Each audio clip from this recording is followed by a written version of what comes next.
Assalamualaikum warahmatullahi wabarakatuh. Selamat datang kembali di channel Albiru Farm. Oke rekan-rekan, jadi pada kesempatan video kali ini saya akan berbagi pengalaman terkait dengan beberapa tips untuk kita itu memulai bisnis usaha peternakan bebek petelur bagi pemula. Nah, apa saja yang harus kita persiapkan lah untuk memulai usaha peternakan bebek petelur? Akan coba saya jelaskan ya pada video kali ini.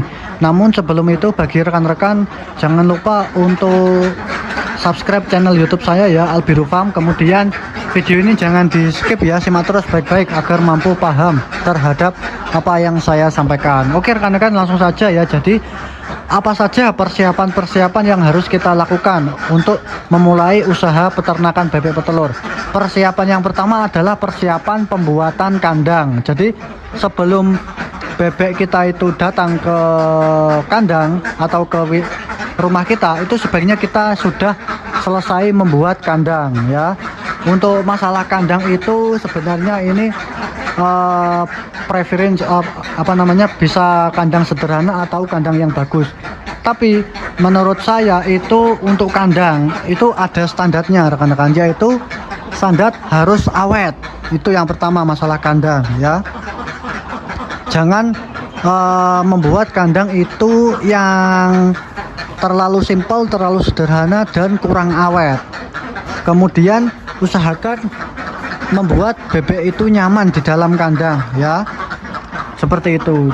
Jadi yang harus kita perhatikan adalah keawetan dan kenyamanan bebek di dalam kandang. Untuk atap kandang itu saya rekomendasikan ya menggunakan atap esbes ataupun atap genteng. Itu yang paling awet menurut saya ya, menurut pengalaman saya, yang paling awet yang bisa kita lakukan. Hindari menggunakan atap-atap seperti atap galvalum, atap seng, atap plastik. Itu menurut saya kurang awet, cuma bertahan beberapa tahun saja. Kalau atap esbes ataupun atap genteng itu sangat awet ya, bisa sampai 10 tahun lebih lah ini bisa. Kemudian atap genteng dan juga atap esbes ini sangat baik untuk menyerap panas, jadi di dalam kandang itu sejuk, tidak pengap, seperti itu rekan-rekan. Kemudian sirkulasi udara juga penting, harus kita perhatikan ya. Usahakan membuat kandang itu jarak antara atap dan juga jarak ke bawah itu sebaiknya di atas 2 meter. Jadi jarak atas ke alas kandang itu sebaiknya lebih tinggi, 2 meter lebih, agar sirkulasi udara juga tetap lancar, seperti itu rekan-rekan. Kemudian di alas kandang ya, itu usahakan kering. Kalau memang becek itu bisa kita tambahkan serbuk gergaji kayu atau sekam padi boleh, atau tanah biasa boleh, atau kotoran bebek yang sudah sangat kering juga boleh, seperti itu ya. Yang terpenting membuat alas kandang itu kering, karena kalau alas kandang itu becek, bebek pasti tidak akan nyaman di dalam kandang dan akan mengganggu produktivitas bebeknya itu, seperti itu rekan-rekan. Itu masalah kandang yang pertama persiapannya ya. Kemudian persiapan yang kedua di pemilihan bibit ya, usahakan memilih bibit yang bagus ya untuk bebek petelur agar produktivitasnya juga bagus. Bibit bebek yang saya rekomendasikan itu ada bebek jenis Mojosari, bebek jenis Alabio, bebek jenis Ratu MA itu silangan, bebek jenis kaki Campbell dan lain-lain. Silakan dipilih yang paling mudah didapat ya. Kemudian setelah bibit, persiapan yang ketiga pemilihan pakan. Itu yang tidak kalah penting ya. Pakan itu harus sesuai dengan nutrisi kebutuhan bebek agar bebek itu bisa bertelur ya. Jadi jangan menggunakan pakan-pakan asal-asalan, pakan alternatif yang kita tidak tahu kandungan nutrisinya. Untuk bebek petelur itu membutuhkan pakan ya, protein minimal 17%. Kalau ingin lebih bagusnya itu di 19%, dan juga energi metabolisme 2650 kalori. Bisa menggunakan pakan jadi dari pabrikan atau pakan campur sendiri. Kalau pakan jadi dari pabrikan itu banyak yang saya rekomendasikan, yaitu misalkan Malindo 9905 SP, Haida 1218, Ishub 252, New Hope BP 93, ISJ Jawara, Gold Coin 415, dan lain-lain. Kalau untuk menggunakan pakan campuran ya bisa kita menggunakan konsentrat dan dedak. Kalau untuk konsentrat itu mereknya bebas, bisa konsentrat 144 merek dari Pokpan atau Super Red dari Comfit, kemudian ditambah dengan dedak dengan perbandingan 1:2.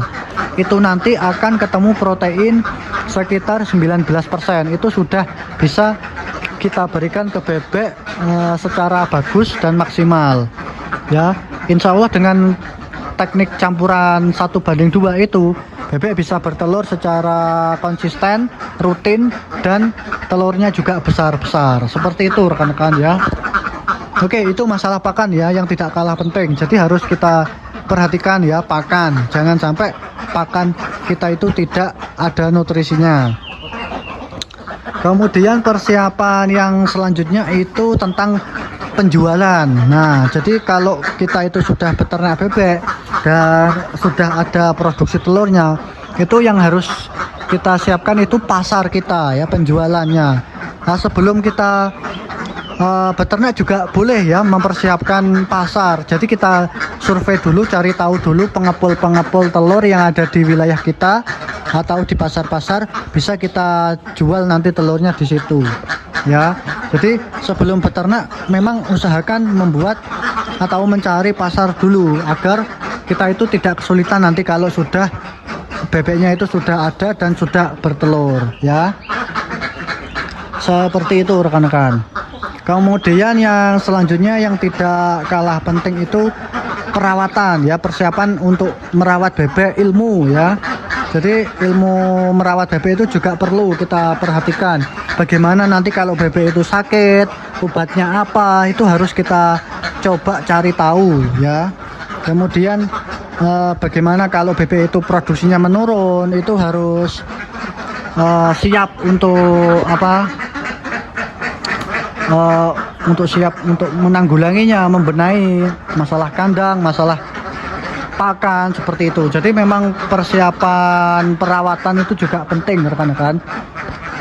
Bagaimana cara kita untuk memvaksinnya. Jadi bebek itu baru datang sebaiknya harus divaksin agar terhindar dari virus seperti itu ya.